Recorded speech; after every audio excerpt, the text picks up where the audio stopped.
Shalom. Pagi ini kita akan bersama-sama membaca firman Tuhan yang terambil dari Injil Markus pasal yang ke-11 ayat 1 sampai ayat 14. Markus pasal 11 ayat 1 sampai ayat 14. Kita akan membacanya saling sahut bersautan. Saya akan awali ayat yang pertama, jemaat menjawab ayat kedua, dan seterusnya saling ganti bergantian sampai tiba pada ayat yang ke-14. Ketika Yesus dan murid-muridnya telah dekat Yerusalem, dekat Betfage dan Betania yang terletak di Bukit Zaitun, Yesus menyuruh dua orang muridnya, ayat 2. Yang di depanmu itu, pada waktu kamu masuk di situ, kamu akan segera menemukan seekor keledai muda tertambat yang belum pernah ditunggangi orang. Lepaskan keledai itu dan bawalah kemari.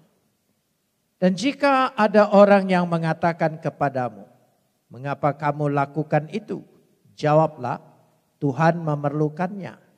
Ia akan segera mengembalikannya ke sini. Mereka pun pergi dan menemukan seekor keledai muda tertambat di depan pintu di luar, di pinggir jalan, lalu melepaskannya. Dan beberapa orang yang ada di situ berkata pada mereka, apa maksudnya kamu melepaskan keledai itu? Lalu mereka menjawab seperti yang sudah dikatakan Yesus. Maka orang-orang itu membiarkan mereka. Lalu mereka membawa keledai itu kepada Yesus dan mengalasinya dengan pakaian mereka. Kemudian Yesus naik ke atasnya. Banyak orang yang menghamparkan pakaiannya di jalan. Ada pula yang menyebarkan ranting-ranting hijau yang mereka ambil dari ladang. Orang-orang yang berjalan di depan dan mereka yang mengikutinya dari belakang berseru, Hosana, diberkatilah dia yang datang dalam nama Tuhan. Diberkatilah kerajaan yang datang, kerajaan Bapa kita Daud, Hosana di tempat yang maha tinggi. Sesampai di Yerusalem, ia masuk ke bait Tuhan. Di sana ia meninjau semuanya, tetapi sebab pada hari sudah hampir malam, ia keluar ke Betania dan bersama-sama dengan ke-12 muridnya. Keesokan harinya sesudah Yesus dan ke-12 muridnya meninggalkan Betania, Yesus merasa lapar. Dan dari jauh ia melihat pohon ara yang sudah berdaun. Ia mendekatinya dan untuk melihatnya, kalau ia mendapat apa-apa pada pohon itu. Tetapi waktu ia tiba di situ, ia tidak mendapatkan apa-apa selain daun-daun saja, sebab memang bukan musim buah ara. Maka katanya kepada pohon itu, jangan lagi seorang pun makan buahmu selama-lamanya. Dan murid-muridnya pun mendengarnya. Kapot leha Adonai Elohenu kapot leha. Segala kemuliaan ya Adonai Tuhanku, kemuliaan bagimu. Alasan saya mengambil bacaan kita ini untuk kita renungkan, justru membuka tahun baru. Padahal ayat ini seminggu sebelum Paskah, yaitu pada hari raya Palem. Tetapi untuk menunjukkan di sini apa sesungguhnya yang Tuhan kehendaki. Menyambung pesan Tuhan tadi malam bahwa buah itu sangat menentukan nilai pohonnya. Kita bisa sebut dia pohon apa saja karena buahnya. Secara keseluruhan saya ingin menjelaskan dulu supaya kita tahu peta bacaan kita ini. Markus pasal 11 merekam, yaitu dari tradisi Minggu Sengsara, yaitu melalui perayaan yang kemudian dikenal pada Hari Raya Palem. Dalam Injil Yohanes pasal 12 ayat 1 diinformasikan bahwa peristiwa itu terjadi seminggu sebelum Paskah, yaitu hari pertama minggu itu.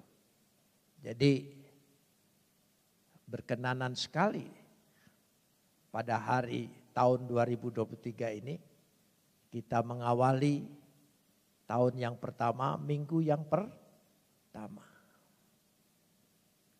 Pada momen ini banyak orang Yahudi dari segala penjuru di dunia datang ke Yerusalem.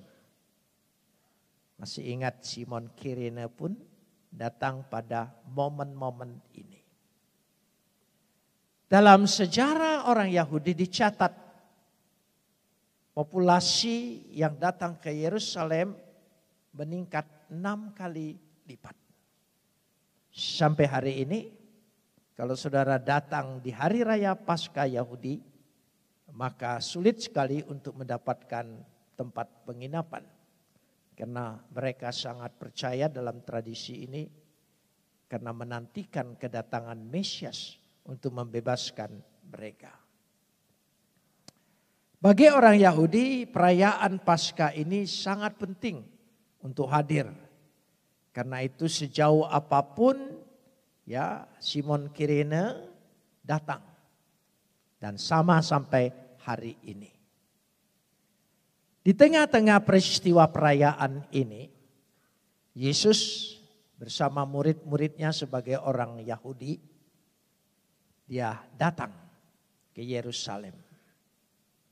Dan kita lihat di sini ketika dia datang ke sana, dia meminta, dikatakan di situ dengan pesan. Biasanya Yesus ke Yerusalem berjalan kaki. Tapi pada minggu palem ini, karena puncak dari segala pelayanannya, dia berkata kepada murid-muridnya, yaitu pada ayat 2. Pergilah ke kampung yang di depan itu. Pada waktu kamu masuk ke situ, kamu akan segera menemukan seekor keledai muda tertambat yang belum pernah ditunggangi orang. Lepaskanlah keledai itu dan bawalah kemari. Saya ingin mencoba kita mempelajari ayat ini, supaya kita bisa menangkap makna dan pesan yang terdalam dari kata-kata ini. Dikatakan kamu akan menemukan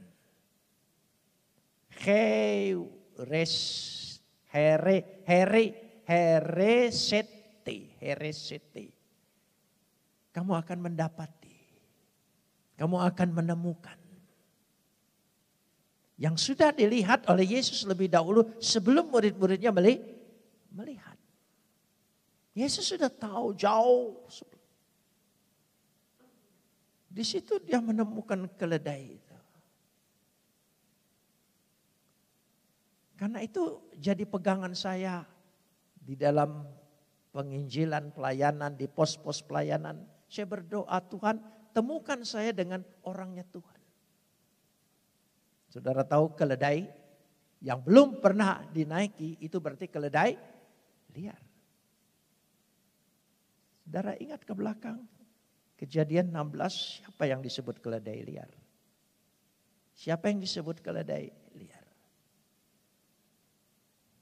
Lepas dari itu dulu. Ada seekor keledai muda polon, dedemenon yang terikat. Bisa menangkap. Liar, tidak bisa bebas tapi terikat.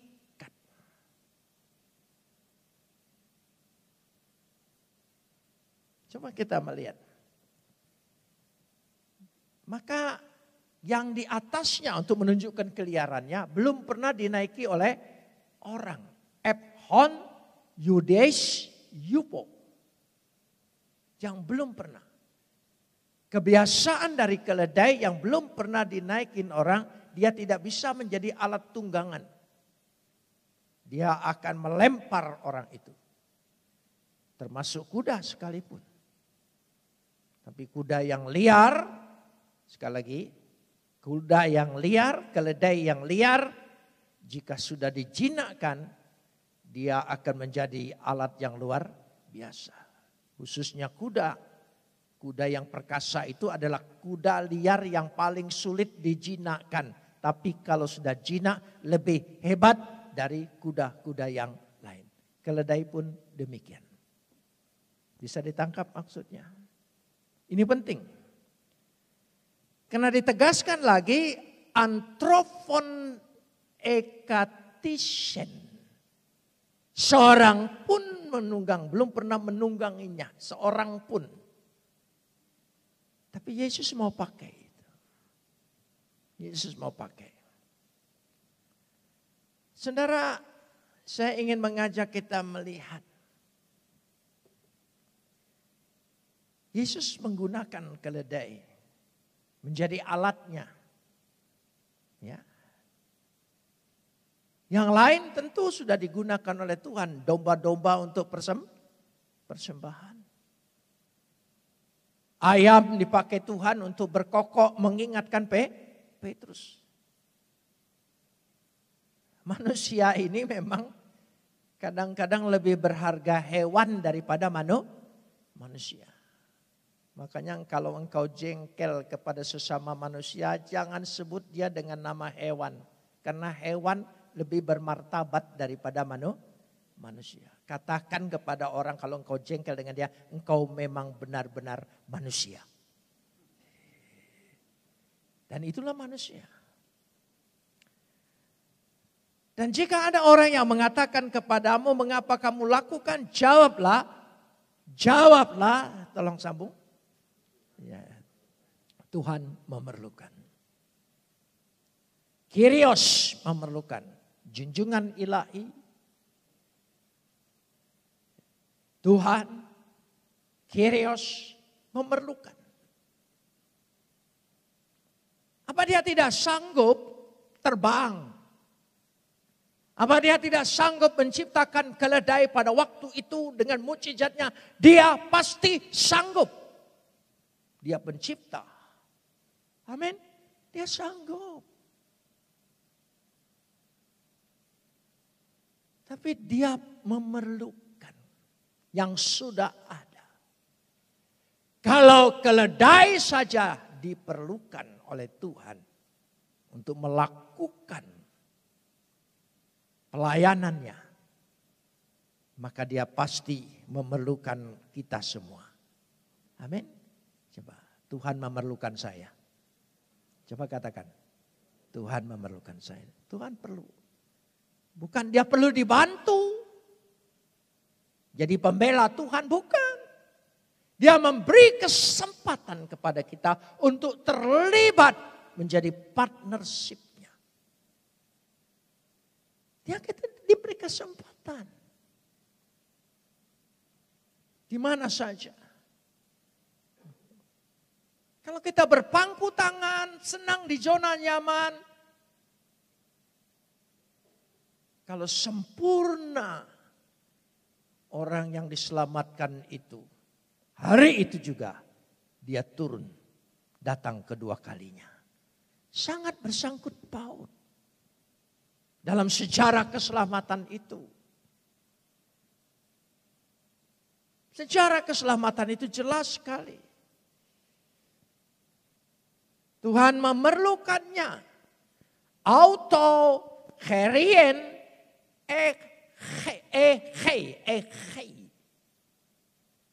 dia perlu.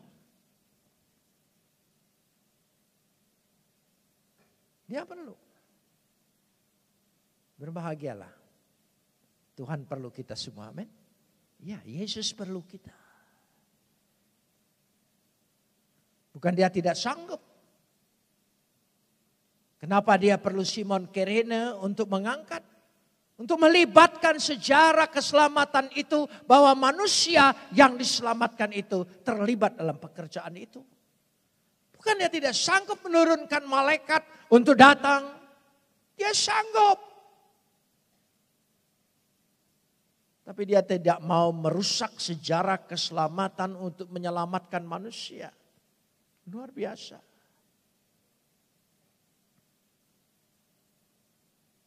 Sehingga dikatakan di situ, kita lanjutkan ayat ini. Ya. Lepaskanlah keledai itu dan bawalah kemari. Lepaskan. Ada belenggu. Mungkin bukan hanya orang keledai liar yang dibelenggu. Jangan-jangan kita juga dibelenggu. Oleh kebiasaan, kemalasan, ketidakingintahuan, dan tidak mau terlibat, tidak mau susah, tidak mau menderita. Itu belenggu-belenggu yang membelenggu umat sehingga mereka tidak mau terlibat dalam pekerjaan Tuhan.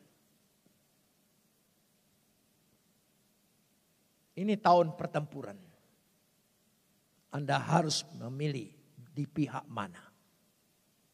Anda tidak bisa bilang di tengah-tengah, kena peluru sana sini. Oleh setan dihantam, oleh laskar dihantam. Dia harus menentukan sikap. Sekali lagi, ini tahun pertempuran. Tapi sekaligus tahun penuaian. Dan sekaligus tahun pengirikan anggur. 3 pesan itu. Kita renungkan. Makanya kita dimulai hari ini dan seterusnya. Gereja ini mempunyai tema besar. Yaitu keluarga imamat rajani. Royal Priesthood Family. Itu menjadi tema kita. Sehingga ada bentuk. Supaya ada bentuk, ada tujuan. Buat apa? Kita harus menjadi keluarga imamat yang rajani. Punya kuasa Tuhan. Dan menjadi satu keluarga. Harus besar. Di satu ladang gandum. Ada anak yang hilang. Bagaimana cara mencarikan anak yang hilang itu? Bagaimana? Dikirim satu. Tidak akan ketemu. Mereka bergandengan tangan. Berjalan bersama. Sehingga bisa melewati ladang itu. Dan anak itu akan segera ditemukan. Tuhan perlukan kerjasama kita. Tuhan perlukan. Amin. Terlibatlah. Tadi malam saya katakan jadi alat perang Tuhan. Sekecil apapun fungsinya. Kalau kemampuanmu 10.000, 100.000, 100.000, 1 juta, 1 juta. Sudah berapa banyak kita buat hal yang sia-sia? Kita lihat nanti. Coba kita lanjutkan. Saya ingin kita menyimak dengan baik. Segera ambil. Nanti dia akan dikembalikan pada ayat 3. Ia akan segera mengembalikannya ke sini. Ia akan segera mengembalikannya ke sini. Kai yutus, segera. Tuhan tidak pernah berhutang apa-apa. Dia akan mengembalikan berlipat kali ganda. Amin. Dia akan memberkati kita lebih dari apa yang kita korbankan. Apa yang kita beri. Tenaga kita, waktu kita, pikiran kita, pelayanan kita. Sudah waktunya kita tidak boleh jadi penonton. Nanti lihat. Kenapa bacaan kita disambung tadi? Karena dalam satu rangkaian. Perayaan, semua kumpul. Perayaan, semua senang. Ya. Dikatakan maka orang itu ya membiarkannya. Lalu pada ayat yang ke-7 ya lanjut kita, dia membawa keledai itu kepada Yesus dan mengalasinya dengan pakaian. Apa mereka lalu telanjang lalu taruh pakaiannya di sana? Bukan. Semua orang Yahudi itu kaya atau miskin selalu ada baju luarnya yang namanya jubah. Yang di Indonesia daster. Itu ya, jubah. Itu budaya Yahudi itu. Ya. Dan mereka membukanya. Lambang kehormatan mereka buka, mereka taruh untuk dialaskan. Di atas itu murid-murid. Kita lihat dari murid-murid dulu. Ya. Lalu Yesus naik ke atasnya. Pada waktu Yesus naik ke atasnya, keledai itu berontak tidak?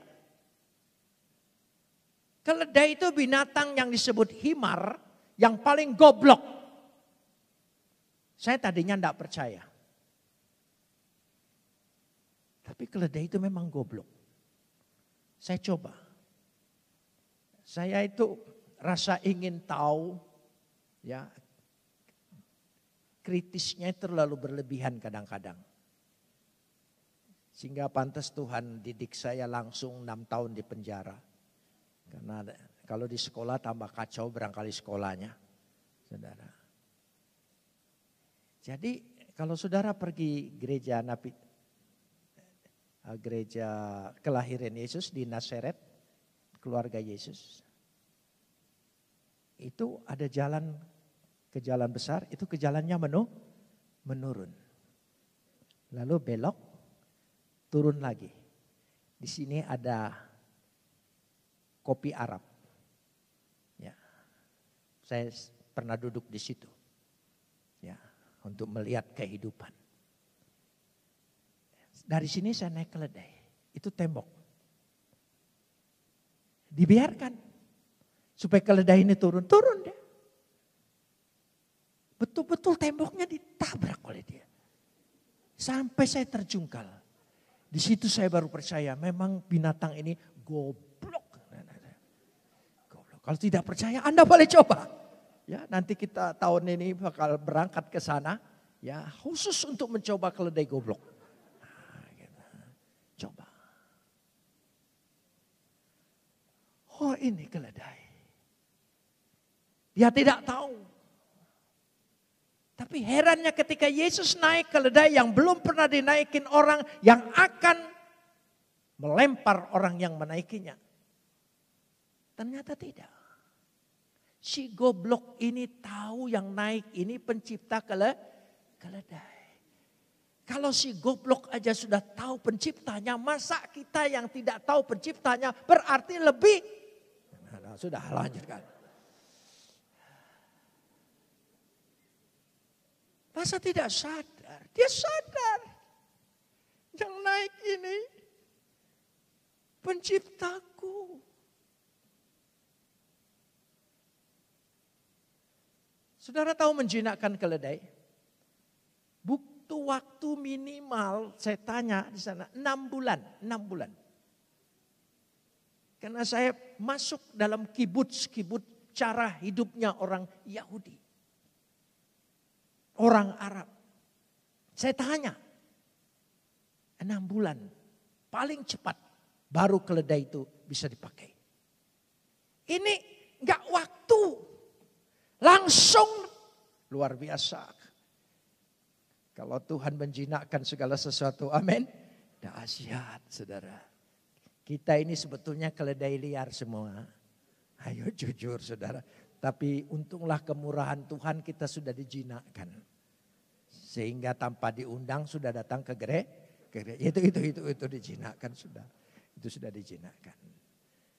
Jadi keledai ini dipakai tadi. Ya. Yesus berjalan naik keledai itu. Apa gagahnya naik keledai saudara? Udah pendek, kecil, suaranya serak.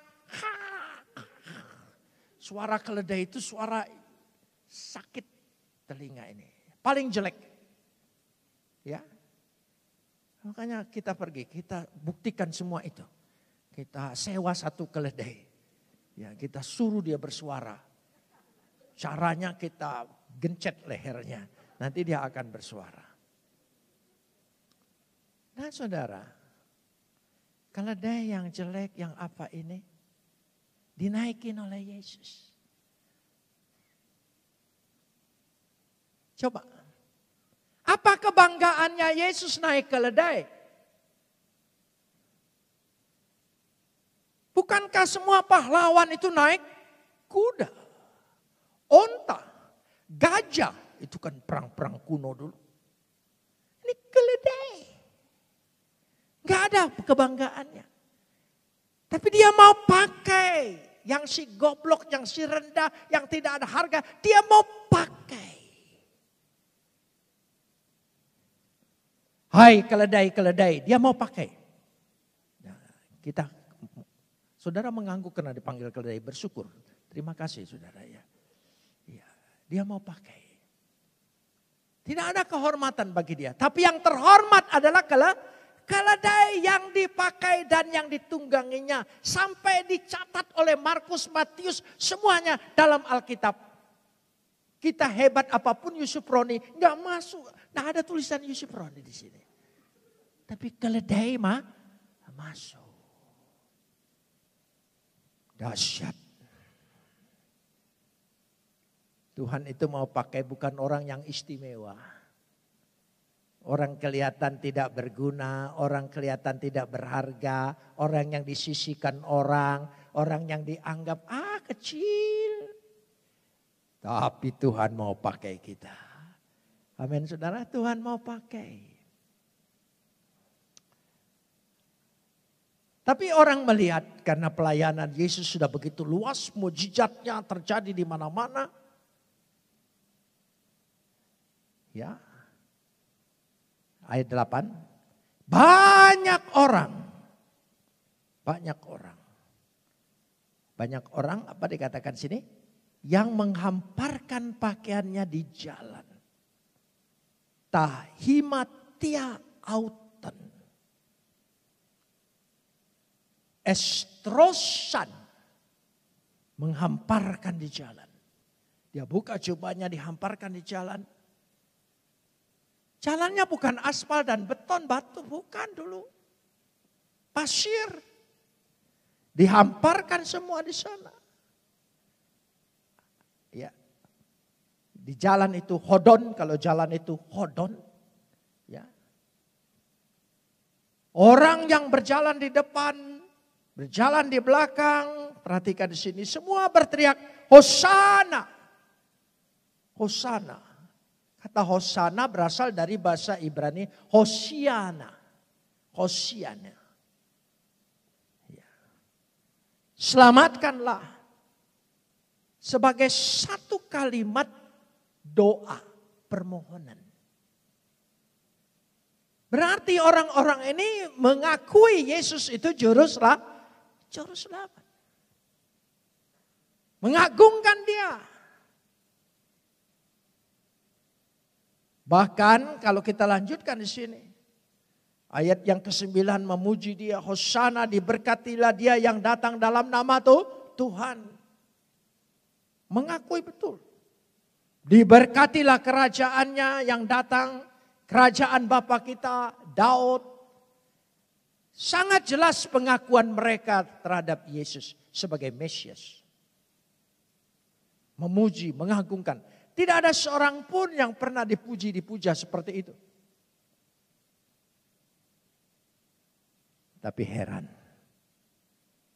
Seminggu kemudian mereka akan berkata, salibkan dia.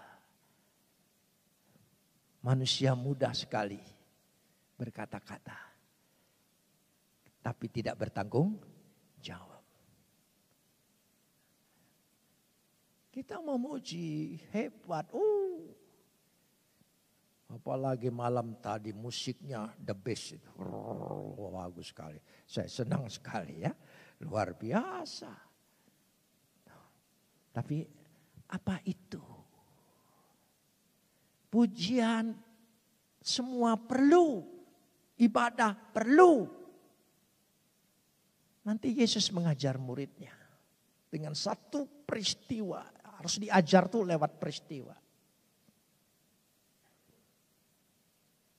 Dikatakan di situ. Hosana. Ya, diberkatilah dia.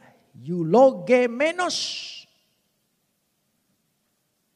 Diberkati juga kerajaannya.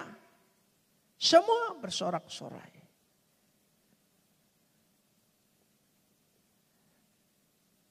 Sudah selesai upacara itu. Perayaan itu tadi. Perayaan itu. Lalu Yesus mengajar muridnya.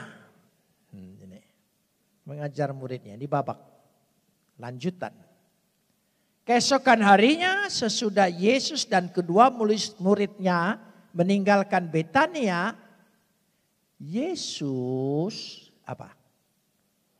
Lapar, epinasen, lapar. Jadi kalau saya lapar, Yesus pasti tahu saya lapar. Saya senang.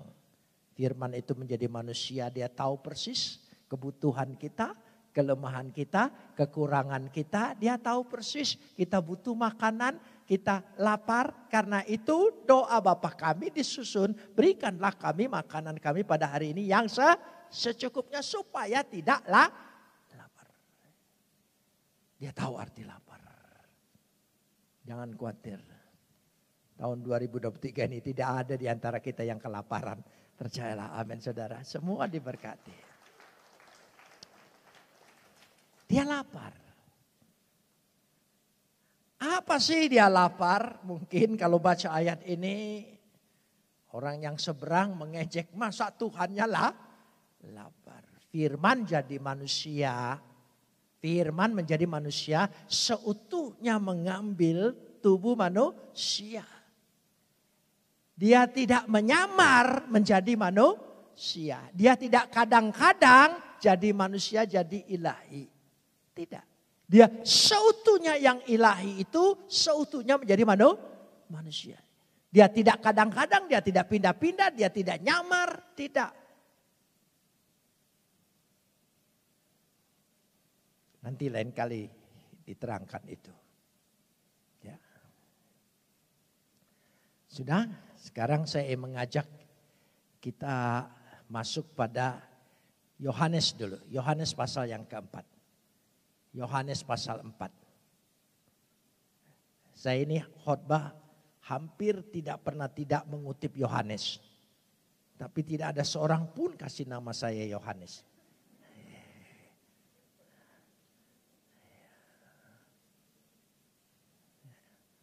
Nah saudara, pada Yohanes pasal 4, kita tahu ini peristiwa perempuan sama Samaria. Ayat 31 dan 32. 31, 32. Yohanes pasal 4 ayat 31, 32. Kita lihat dulu. Apa arti makanan? Apa arti lapar? Apa yang mengenyangkan Yesus lapar? Yesus lapar kebutuhannya. Pasti muridnya pontang-panting segera carikan buat gurunya. Karena tradisi orang Yahudi Timur Tengah sangat menghormati gurunya. Sampai hari ini kita lihat tradisi itu ada di kalangan NU. Sangat hormat. Dia lapar. Saya percaya. Kalau saya bilang lapar, saudara pasti ada yang mau ngajak makan kali. Ya, apalagi makan tahun baru ya. Ya sudah, tapi ini bukan bujukan saudara. Ini bukan bisik-bisik iman, bukan saudara. Hanya mengumpamakan. Sementara ayat ke-1 murid-muridnya mengajak dia katanya, karena sudah dapat, Rabi, makanlah. Diajak makan.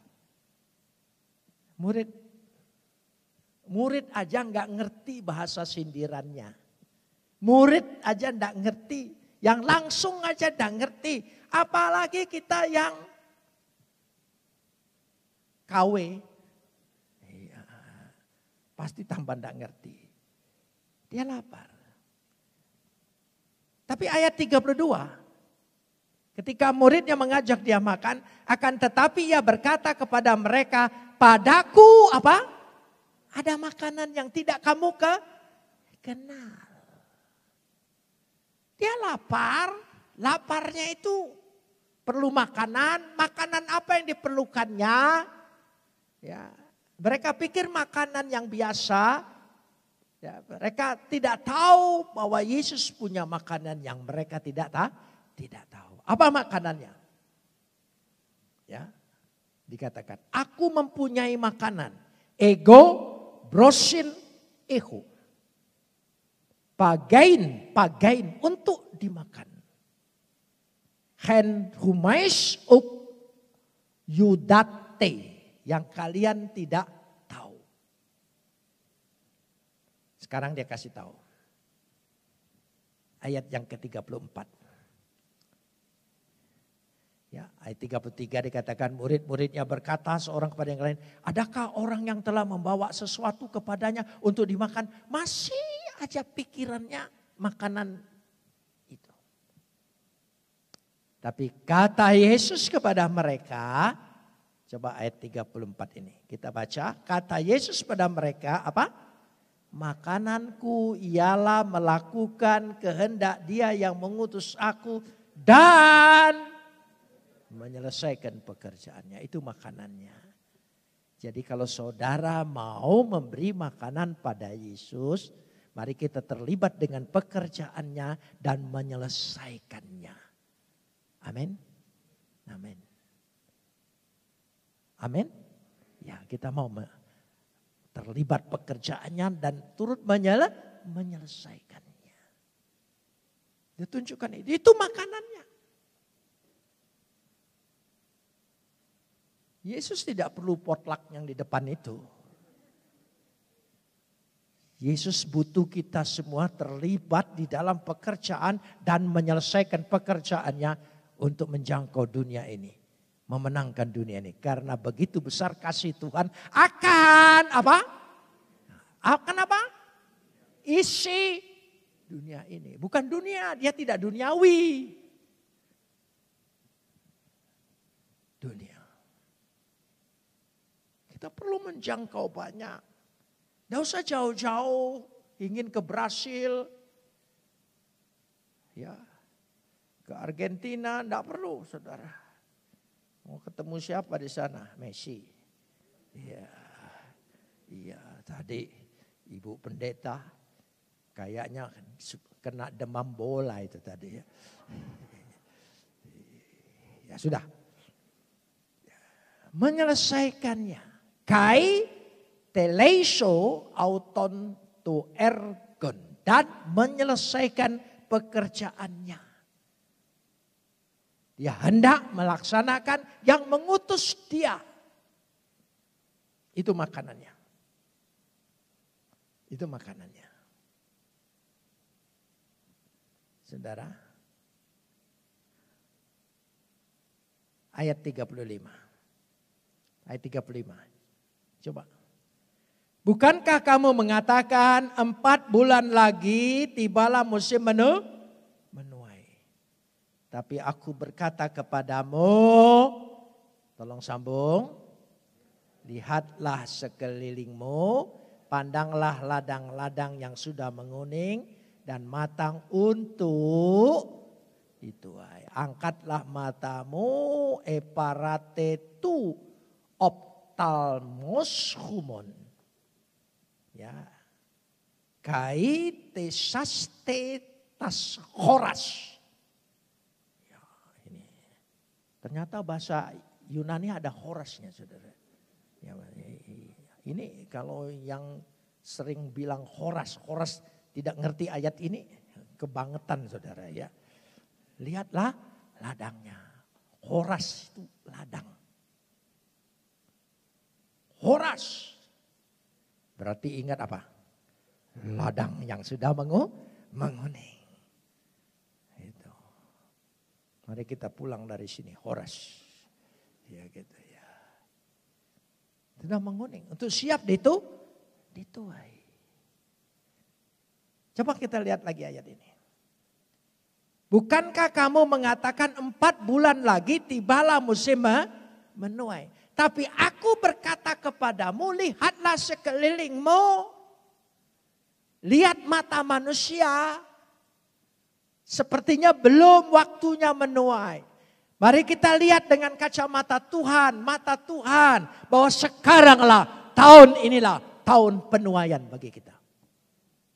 Amin. Oh ya, mari kita menuai bersama. Sebab yang punya ladang kurang tenaga, pasti mengundang yang lain untuk turut menuai. Menuai. Ya.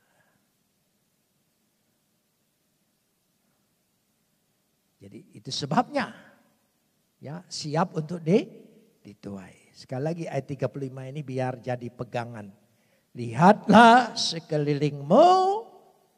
Saudara sudah lihat? Sekelilingmu, tetanggamu, di mana engkau berada. Ya. Dan pandanglah ladang-ladang yang sudah menguning dan matang untuk apa? Ya, prosterismon ede. Ede. Tulisannya ede. Tapi cara bacanya harus cara baca Batak. Ede. Ya, bahasa Yunani itu logat Batak cocok. Ede. Saudara. Jadi sudah siap untuk dituai. Nah, balik lagi ke bacaan kita tadi. Supaya kita ngerti.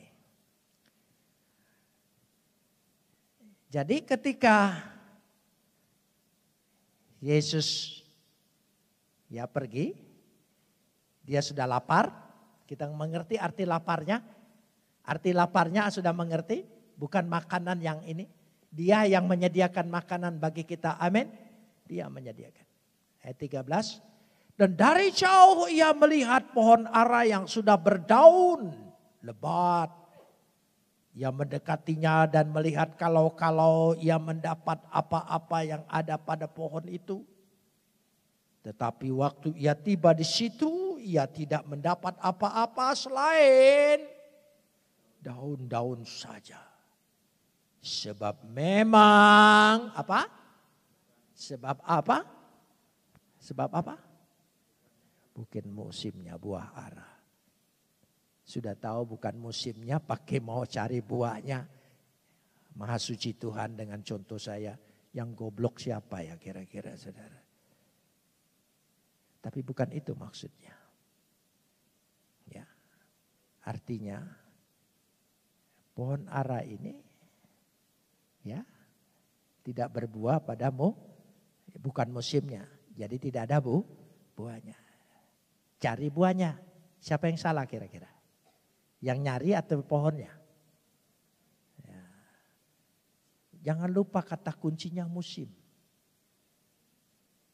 Jangan lupa. Rentetan peristiwa ini rentetan perayaan.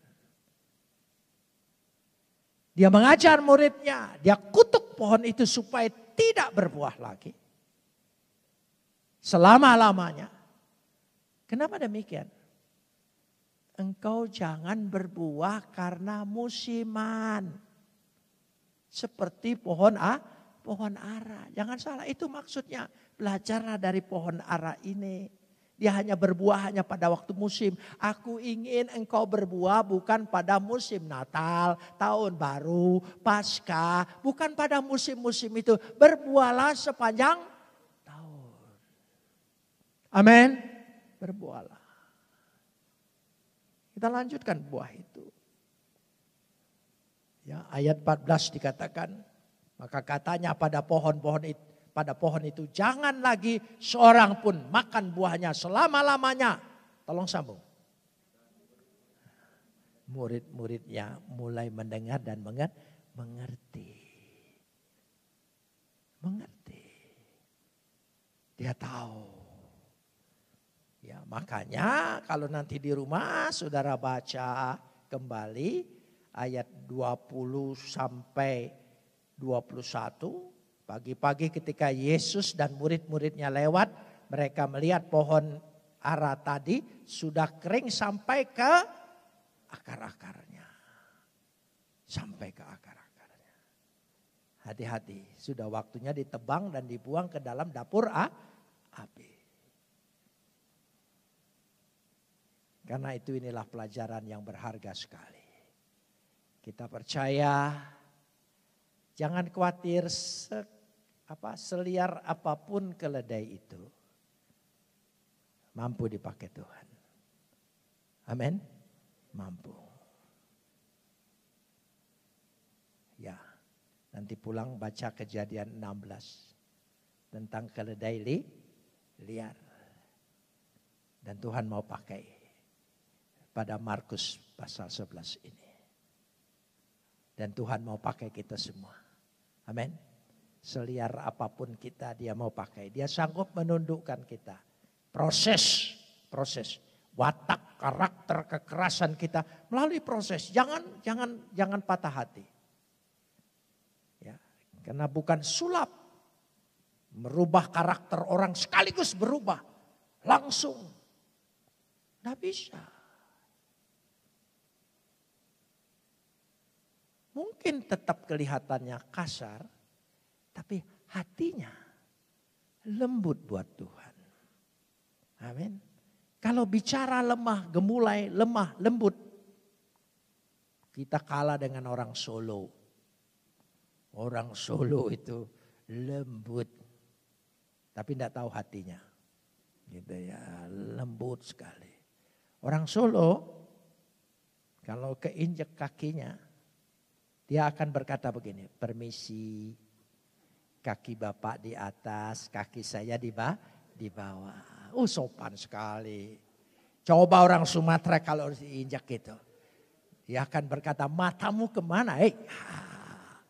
Ya itu. Ya. Kalau orang Palembang lebih diplomasi lagi. Begitu diinjak. Kau ini anak gubernur ya? Atau anak jenderal. Kenapa gitu? Kok kakiku diinjak? Nah, itu lebih diplomasi. Saudara. Jadi sudahlah. Tuhan pakai proses itu. Amin.